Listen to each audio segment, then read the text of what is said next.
Olá a todos. Hoje nós vamos conversar um pouquinho sobre os merovíngios. Então, essa figura aqui eu peguei lá do livro do autor deste livro aqui, né? O livro A Conspiração do Gênesis 6, como as sociedades secretas e os descendentes dos gigantes planejam escravizar a humanidade.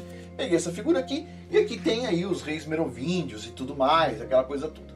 No meu ponto de vista, desculpa pessoal, eu não acredito mais nada disso aqui, tá? Eu tô ainda lendo aquele livro um livro de história de um matemático russo que tem mais de 300 artigos publicados, cara top mesmo. E o cara basicamente ele tem uma frase no início do livro dele que assim resume o que eu acredito hoje. A história é um monte de fatos falsos escritos por pessoas que nunca estiveram lá, certo? Ou seja, quer dizer absolutamente nada. Por quê? Porque vamos supor, teve uma época que a maioria das pessoas eram ignorantes, não sabiam nem ler, nem escrever, nem nada, certo? E qualquer espertinho lá pode pegar, contratar um cara que pode escrever e falar o seguinte, ó, o cara é copeiro, certo? Aí fala o seguinte, ó, eu era copeiro, mas faz o seguinte, ó, agora eu tô com dinheiro, eu vou te pagar e você vai escrever um livro aí sobre a minha família.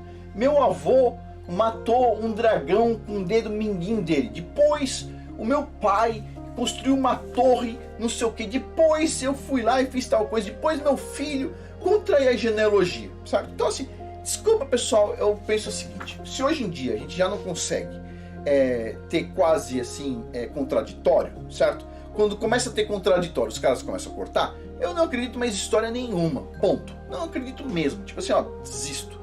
Aí o cara vai lá e mostra essas figurinhas aqui, o rei fulano, ciclano, betrano, etc, tal. Desculpa, meu ponto de vista aqui, ó. O cara vai lá, contrata um cara que faz gibi e começa a fazer desenho. Desenha esse, tudo igual quase. Só muda o corte de cabelo de vez em quando. Põe uma coroa, tal, põe um bigode, tira a barba, põe a barba, etc, tal. Tipo assim, não tem muito segredo aqui. Troca o chapéu do cara. Tipo assim, coloca os nomes aqui, ó. Isso aqui qualquer um consegue fazer. Tipo assim, desculpa, eu sei que tem história, que o pessoal gosta muito de história, etc, tal. Mas eu tô lendo o livro daquele matemático russo, que assim, tá me dando trabalho para ler, e assim, eu não tô gostando muito da história, eu acho que tem algumas coisas ali que eu não concordo com ele, então ainda não vou entrar nesse assunto. Quando eu entender o que está escrito no livro, que são 23 volumes o livro, aí eu venho aqui e conto para vocês. Mas basicamente o que ele dá a entender é o seguinte, tipo assim, o que a gente lê nas histórias, tipo assim, na visão dele, matematicamente, ele criou um modelo matemático para mostrar isso, tipo assim, não existe realidade ali, certo? É uma mistura de realidades, e ele faz uma análise muito interessante, mas não é um assunto de hoje. Hoje a gente vai falar sobre os merovíngios e essa história aqui, certo? Que o cara tá contando no livro desses caras. Mas vamos lá. Então, antes de começar, pessoal, tô fazendo ainda a divulgação do curso do mês passado, O Segredo das Ervas e Especiarias. Logo, logo eu vou estar divulgando o curso desse mês. Link abaixo quem tiver interesse. É um curso interessante. Quem tiver interesse nesse curso e em outros cursos, tantos aqui tem a área de membros. Custa $7 por mês. E você consegue acessar todos os cursos do canal, certo? Pois bem, dito isso, vamos lá. Então vamos lá, os merovíngios. Olha só, 1 Timóteo capítulo 1, versículo 3. Ordene a certos homens que não ensinem mais sobre falsas doutrinas, nem se dediquem a mitos e genealogia sem fim. O que é isso, hein? O que é isso? Genealogia sem fim. Porque vamos lá, as pessoas falam o seguinte, o pessoal pega este trecho de 1 Timóteo e diz assim, Afonso, genealogia, ó, não serve pra nada. Pera um pouquinho, a maior parte da Bíblia é sobre genealogia. Como é que genealogia não serve pra nada? O que Paulo está falando? Paulo está falando justamente do que este cara colocou aqui. Ele inclusive colocou este versículo bíblico para começar esse assunto. Porque tá vendo essa genealogia aqui, ó? Tá vendo isso aqui? A gente vai ver hoje o que Paulo estava falando aqui em 1 Timóteo. Ó. Ordene a certos homens que não ensinem mais falsas doutrinas, que é o que o cara tá falando aqui, ó. Os caras estão ensinando falsa doutrina. Nem se dediquem a mitos e genealogia sem fim. Hoje vocês vão entender o que significa essa frase. E não é sobre a genealogia não é importante. Genealogia é importante sim, mas essas genealogias falsas, essas piadas prontas aqui que a gente vai ver hoje, essas aqui não são importantes. Então vamos lá. Por que a dinastia merovíngia é considerada a mais importante dinastia da Idade das Trevas para a conspiração de Gênesis 6?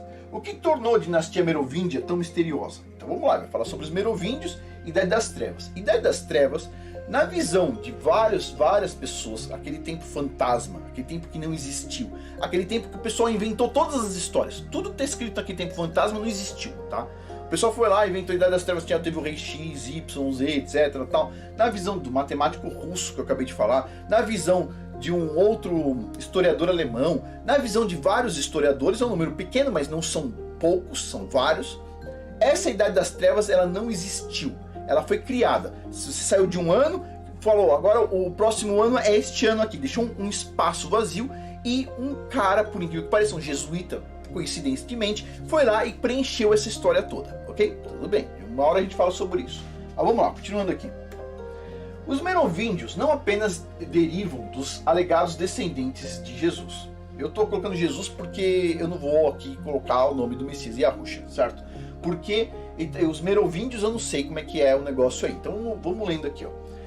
Então eles dizem que são não apenas derivam dos alegados descendentes de Jesus, mas também celebram sua linhagem real com o casamento dinástico davídico / Jesus com outro ramo do sangue real israelita, conectando a Saul, dos benjaminitas.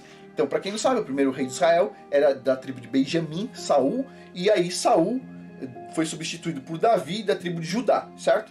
E aí os merovíndios dizem assim, que eles não só são descendentes do rei Davi, como eles têm descendência do rei Saul. Eles conseguiram fazer uma mistura total. Não, a gente é rei de qualquer jeito. Olha a ideia dos caras. Pois bem, o priorato de Sião observa que as origens merovíndias remontam a uma tribo perdida de Benjamim que migrou para a Grécia e depois para a Alemanha. Você está de brincadeira. Ah, sim, com certeza os benjamitas migraram para a Alemanha e para a Grécia. Vamos vendo. Os registros do priorado indicam que esta tribo perdida de Benjamim se casou com um descendente de Jesus e Maria Madalena, criando intencionalmente a dinastia real merovíndia. Ou seja, eles queriam criar uma dinastia onde os dois que casando eram de duas dinastias israelitas. Sei. Muito conveniente. Bom, os merovíndios acreditavam que era uma unificação ordenada de duas casas de linhagens reais descendentes de Israel. Essas casas israelitas seriam então a casa de Benjamim, ou seja, Saul, e a casa de Judá, representada por Davi. Outra fonte genealógica dos merovíndios seria os descendentes não de Jesus, mas de Tiago, irmão de Jesus. Ou seja, os caras nem se decidem de onde eles vieram. Não sabem se vieram de Jesus ou de Tiago na história deles. Na dúvida, eles estão em dúvida ainda até hoje. Pois bem, o mistério não é significativo, exceto que ambos são descendentes da linhagem real de Davi, servindo ao mesmo propósito para Rex Deus e sua conspiração herética. E assim como eu abordei, o autor, na verdade, abordou anteriormente, Tiago foi pensado para ser José de Arimateia em alguma das tradições, certo? Um monte de histórias, essas histórias inclusive são divergentes, porque foram criadas, certo? Assim como o Senhor dos Anéis é uma história criada, assim como, por exemplo, tem vários... você pode pegar aí, por exemplo, essas histórias do Graal, todas essas são histórias encomendadas. Você vai lá, pega um cara, um escritor desses bons pra caramba, põe um monte de dinheiro na mão dele e fala assim, agora escreve uma história da minha família. Mas escreve bonito, hein? Não vai escrever lá que o meu pai fazia tal coisa, não, escreve coisa boa, escreve coisa bonita. Põe lá que a gente é descendente de não sei quem. Meu, você tá de brincadeira, os caras são umas piadas. Agora, quem acredita nisso? Bom, todo mundo que assiste televisão ou acredita em gibi, né, certo? Esses livrinhos que o pessoal coloca aí, beleza. O pessoal acredita nessas coisas todas. Vamos lá. A gênese das dinastias conjuntas do Graal e Merovíndia começou com o rei Lúcio Silúria. Ele foi o rei dos bretões no início do ano 180, acho que é depois de Cristo.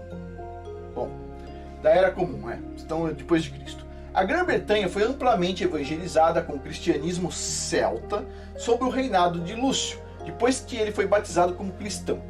Acredita-se que essa dinastia enigmática tenha adotado o nome de Morovete ou Merovete, filho do rei Clódio, que também foi registrado como Morovels. A mãe de Morovete foi mitificada por ter sido engravidada por um quinotauro, uma criatura mítica característica de touro. Então a mãe do cara foi engravidada por um minotauro, vai vendo. De acordo com Leibniz, o quinotauro era um ser mitológico semelhante ao minotauro, ambos os quais eram monstros que possuíam a cabeça de touro, o que sugere conexões com o culto do touro, o animal sagrado e a religião de Poseidon, e o culto do touro de Canaã, que também está ligado ao minotauro. Acredita-se que a mãe de Morovete tenha engravidado do rei Clódio simultaneamente ao Quinotauro. Ou seja, chegou o Quinotauro lá, pá, pá, pá, aí chegou o rei, pá, pá, pá. Então o cara é filho do rei e do Minotauro. Sei, só que a biologia não explica isso, né? Mas vamos lá. As linhagens matriarcais, vamos lá, pessoal, desculpa. Uma coisa muito importante pro Hasatan, ok? As linhagens matriarcais, certo? O Hasatan copia tudo que o Criador faz, só que ele copia diferente. Ele quer fazer a versão dele. Então, para o Criador, as linhagens se dão de forma patriarcal. Para o Hasatan é matriarcal. Para o Criador é patriarcal. Para o Hasatan é matriarcal. Todo mundo entendeu? Vamos lá. As linhagens matriarcais são essenciais nas linhagens do Graal, Rex, Deus, Anel, Fada e Dragão. Todas as herdeiras femininas foram cuidadosamente selecionadas da verdadeira linha de sangue do Graal. O Quinotauro era apenas uma linguagem legominiana que ocultava a verdade. O touro tem um significado indelével para os benjamitas. Isso é o que ele está colocando aqui e para mim é papo furado, porque a tribo de Benjamim é a tribo do lobo, não é a tribo de touro, certo? Pois bem, mas ele diz assim, talvez sugerindo que Morovete ligou duas linhagens em suas veias, como os quinotauros representando as linhagens de culto ao touro de Atlântida, Néfilim, fadas e os senhores do anel, junto com as tradições benjamitas, e eu discordo dele porque isso aqui não é tradição benjamita. Isso confirma adicionalmente que os rebeldes benjamitas, de novo, não concordo com ele, já vou falar por quê. Então, adicionalmente, os rebeldes benjamitas da escritura, que foram expulsos de Israel, foram de fato dominados pelo contraculto e religião rebelde do touro, o culto do Minotauro, de Moloque, Atlântida e Néfilim. Ele está falando isso aqui que os benjamitas são rebeldes, porque assim, os benjamitas, segundo a Bíblia, teve uma briga, né? Aconteceu um fato, eu não lembro exatamente o que foi, mas era alguma coisa assim que os benjamitas eles tinham que entregar o cara que fez o erro, um benjamita. Só que os benjamitas, eles são da tribo do lobo, né? E da mesma forma que o lobo, é como se fosse um cachorro. O cachorro é muito leal. Os benjamitas, eles têm essa característica. Eles não entregaram o cara. Então, para não entregar o cara, eles entraram em briga. Não vamos entregar ninguém aqui. Ninguém vai falar nada. E o que acontece? As tribos de Israel quase destruíram os benjamitas. Sobrou um pequeno número de benjamitas. Até que eles perceberam, putz, a gente está em 12 tribos. E a gente está tentando extinguir uma das tribos, né? Os benjamitas. E por causa disso, segundo a Bíblia, está na Bíblia, as outras tribos entregaram as mulheres, né, em idade reprodutiva para os benjamitas, para eles tentarem se recuperar, porque o Benjamim ficou então uma tribo muito pequena. Então, para se recuperar, o pessoal entregou mulheres de outras tribos para os benjamitas, então recriar a tribo de Benjamim crescer de novo, sabe? Pois bem, mas continuando aqui, então por isso que ele está colocando rebeldes de benjamitas, mas não é rebeldes no sentido que ele está colocando aqui. Mas vamos lá. O Quinotauro era conhecido como uma serpente marinha ou um dragão que de alguma forma amarra essa linhagem protegida de volta à Atlântida e aos Néfilins. A linhagem real matriarcal dos merovíndios, conforme observado por Gardner, descendeu não coincidentemente dos sicambrions através da rainha Cambra. Os sicambrions eram originalmente da misteriosa nação da Sítia, ao norte do Mar Negro, assim como os Alains eram da área do Mar Negro. Os sicambrios eram uma tribo celta-ariana, presta atenção, era uma tribo celta-ariana, que também se acreditava ter carregado altas concentrações de linhagens israelitas originadas de benjamitas errantes. Então vamos lá, isso é o que diz os caras que acreditam nessas lendas, ele está explicando. Mas na verdade, como é que a gente sabe que não tem nada a ver? Vamos lá. Muitas pessoas falam o seguinte, os israelitas, eles, na verdade, eles migraram para o norte, eles são representados pelos nórdicos. Tem gente que fala isso, tem um monte de estudo falando isso. Esses estudos vêm dessa ideia de que os benjamitas ou os israelitas, na verdade, são arianos celtas, não tem nada a ver. Por isso que lá um tempo atrás, eu falei para vocês logo um tempo atrás o seguinte, uma chave de entendimento é o seguinte, os israelitas estavam no meio dos egípcios, eles eram confundidos com os egípcios, portanto, se os egípcios, nas pictografias, nas pinturas todas, eles eram negros, então os israelitas de que cor que eles eram? Eles eram escurinhos, certo? Eles não eram brancos como a neve, eles não eram. Por isso que eu já falei já há muito tempo atrás, porque todo engano sempre cai nessa. Ah, porque não sei o que tal, porque os nórdicos têm essa característica, os nórdicos são grandes arqueiros como os benjamitas, os nórdicos não sei o que. Desculpa, pessoal. Olha só, o que quebra toda essa ladainha é simplesmente a cor do povo. Eu estou falando que o povo israelita hoje todo é escuro, não tem nenhum mais claro ou outro. Não estou falando isso. Negativo. Por que eu não estou falando isso? Porque com o tempo as pessoas vão se misturando, é óbvio. Então aí vai tendo uma mistura de cores. Mas no passado remoto, eles não eram brancos. Okay? Não é. Depois vai se misturando, a gente vai ficando mais claro, um vai ficar mais escuro, assim vai. Mas no passado remoto, eles não eram brancos como a neve. Não eram, certo?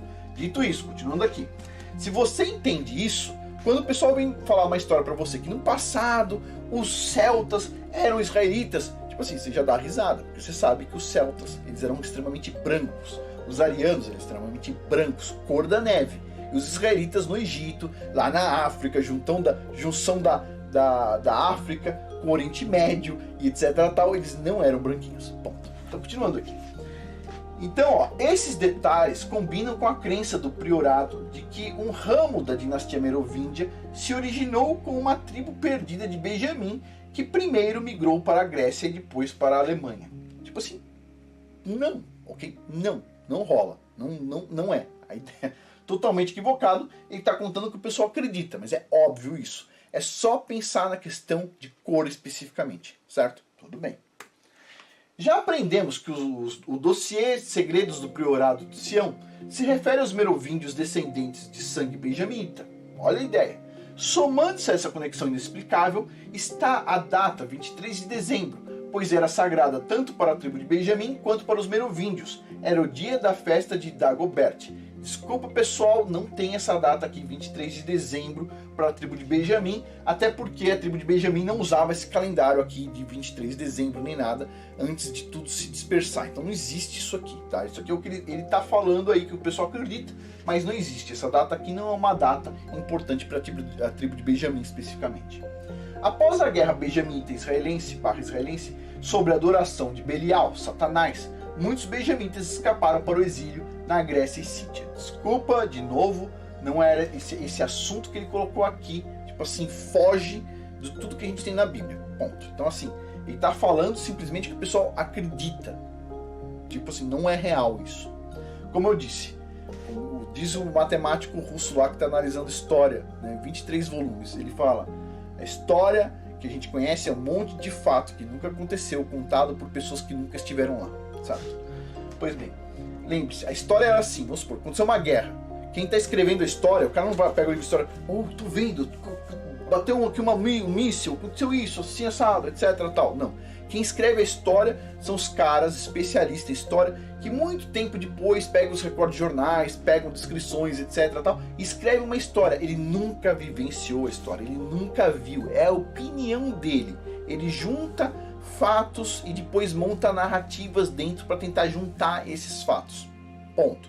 Agora, tem histórias que mais antigas que nem aconteceram. Tipo assim, o cara não estava lá, mas também nem aconteceram. O cara inventou a história, certo? É outro ponto, mas é mais antigo, são as histórias mais antigas.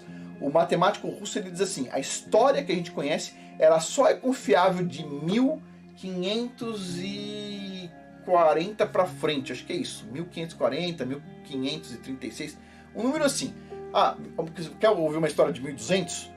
Segundo ele, assim, ó, já era, ok? Tudo inventado. Quer ouvir uma história do ano 900? Na visão do matemático russo, tudo inventado. Quer ouvir uma história do ano 300? Tudo inventado. Zero realidade. Mas vamos lá, continuando aqui. Então, olha só. E segundo ele, quem escreveu essas histórias antigas foram dois caras, especificamente. Um deles era um jesuíta. Okay? Bom, isso se conecta bem com outra tradição que cita a descendência merovíndia da mistura do sangue troiano com os exilados israelitas, pois certamente os coloca na localização geográfica correta para que tal coisa ocorra. Os exilados benjamitas, nessa história maluca, migraram para a Grécia Sítia, depois subiram para o rio Danúbio e o rio Reno. O coroamento de tudo isso é a tradição de que, de acordo com os escritores gnósticos, Maria Madalena também era benjamita, descendência real especificamente. Gnósticos, tá? Paulo Blazard e Peter Blake escrevem que Maria Madalena nasceu em Cyrus, o Jairo, nasceu de Cyrus, o Jairo, sacerdote-chefe de Cafarnaum, enquanto sua mãe, Eucarias, era aparentada com os Hasmonianos, descendentes dos Macabeus, a realeza de Israel naquela época. Os Macabeus Hasmonianos reinaram do ano 165 a.C. até 37 a.C., quando foram derrubados por Herodes e pelos romanos. Foram os Macabeus que expulsaram os sacerdotes zadoquitas /essênios e a linhagem davídica de Jerusalém e do templo, impedindo os zadoquitas de sucederem ao sumo sacerdote do templo. Sem dúvida, os Macabeus viam o sacerdócio zadoquita como uma possível ameaça e alternativa à monarquia de Jerusalém. Gardner escreve que Maria, de fato, era da alta linhagem hasmoniana e era designada Magdal Eder, a torre de vigia do rebanho, a que, sem dúvida, responde ao mistério da perspectiva espúria sobre seu nome. Gardner continua escrevendo que Maria, a Magdal Eder, a guardiã do rebanho, era representada nas cartas de tarô pela torre conhecida como Maria Arcanus. Só um ponto aqui. Quando a gente está falando a perversão que o pessoal muda a história, ou seja, pega lá Jesus e coloca na história deles. A gente não tá, poxa vida, é óbvio que eles estão pervertendo, estão tentando perverter o Messias. Quando está fazendo a mesma coisa aqui com Maria Madalena, eles estão pervertendo a Maria Madalena. Não quer dizer que porque eles estão pervertendo Maria Madalena, que Maria Madalena seja uma pessoa ruim. É óbvio que não. Certo? Ela tem uma história, a história dela é bonita, inclusive, certo? E eles pervertem essa história. Mas não é por isso que ela é uma má pessoa, pelo contrário. Ela é uma pessoa importante na Bíblia, especificamente. Mas eles pervertem a história, ok? Pois bem, Gardner acredita que Maria foi uma sacerdotisa gnóstica, essênia, que ungiu Jesus como Messias no ano 33 da Era Comum, em Betânia. Bom, Betânia está na Bíblia? Não, se eu não me engano, não está. E, bom, Maria Madalena obviamente não ungiu o Messias. Tudo bem. Gardner também acredita que Jesus e Maria se casaram em Betânia. A Escritura não registra especificamente Maria Madalena ungindo Jesus em Betânia. Mateus e Marcos não fornecem nenhum nome para essa mulher, enquanto João cita Maria, mas não Maria Madalena, como era geralmente reconhecida nas Escrituras. Pois bem. Gardner também afirma que Maria sempre foi associada à sabedoria, Sofia, e simbolizada pelo Sol, Lua e um halo de estrelas, assim como a aparição de Maria de Medjugorje é retratada na imagem forjada da mulher do Apocalipse. O ponto para tudo isso é simplesmente que através da genealogia de Jesus e da suposta sacerdotisa real, Maria Madalena, a linhagem real benjamita também foi supostamente inserida na linhagem merovíndia. Ou seja, o pessoal consegue pegar toda a história bíblica, que está toda bem descrita, e perverter ela. O que eles estão fazendo aqui? Eles estão falando sobre genealogias que não são comprovadas, genealogias sem fins. Lembra do início dessa apresentação? Quando está lá o apóstolo Paulo dizendo assim, não discuta essa genealogia sem fim? Ele não está falando para não falar sobre a genealogia bíblica, real, que está na Bíblia. Ele está falando para não ficar inventando essas histórias aqui, de que o Messias casou com uma mulher e teve filhos, ou que o José de Arimateia era Tiago, que depois teve um descendente, que depois virou um rei, que depois casou com não sei quem, etc. Era exatamente isso que Paulo, lá no início, está falando o seguinte: pare de ensinar histórias heréticas, pare de falar sobre essas genealogias sem fins, que são insuportáveis. É isso que ele está falando, exatamente disso. Ele não está falando sobre genealogia bíblica, percebe? Pois bem, após a queda da dinastia merovíndia, nenhum herdeiro teria sobrevivido. No entanto, os registros do priorato indicam que havia um herdeiro sobrevivente, salvo do assassinato papal, chamado Sigisberg, filho de Dagobert, que se misturou através do casamento com outras linhagens merovíndios sobreviventes e a linhagem real franca, descendente de Guilain de Gelone, o avô de Godefroy de Bouillon, adivinha, fundador dos Cavaleiros Templários. Nossa, que coincidência, né? Que coincidência. A história chega sempre aí nesse ponto. Que coincidência. Coincidência enorme, né? Pois bem, ou seja, sabe aquela história que diz o que está na Bíblia especificamente? Aqueles que se dizem judeus e não são? Aqueles que se dizem israelitas e não são? Pois bem, tá começando a entender o que está dizendo ali, certo? Vamos lá. O título Rei de Jerusalém é um título antigo da Rex Deus, de legado e herança que reivindica os direitos físicos e literais de Jerusalém. O rei da Espanha atualmente detém esse título. Eu não chequei isso, eu achei curioso isso aqui. O rei da Espanha retém o título de Rei de Jerusalém? Não sei de onde tirou isso. Esse título Rex Deus será mais uma vez reivindicado nos últimos dias desta era pelo Rex Deus Anticristo, quando se estabelecer como Deus no Santo Templo de Jerusalém, abominação que causa desolação. Essa é a visão dele. A minha visão é que o templo que vai ser profanado é o corpo humano, mas cada um tem uma visão aqui, e não é por isso que a gente tem que ser inimigo, certo? Vamos lá. Bom, a gente finaliza por aqui hoje, pessoal, e no próximo capítulo a gente vai falar sobre os troianos. Lembra da Guerra de Troia? Pois bem. Vamos lá. E finalizando, lembrando, link abaixo do curso Segredo das Ervas e das Especiarias, que é um curso bastante interessante. Quem tiver interesse naquele curso e mais em tantos outros cursos aqui, incluindo este mês vai ter um curso novo, em breve, que vai ser sobre a questão de educação de filhos, especificamente. Vai estar aqui também na área de membros, que custa $7 por mês e todo mês tem um curso novo. Bom, pessoal, por hoje é isso. Muito obrigado a todos pela atenção. Até mais.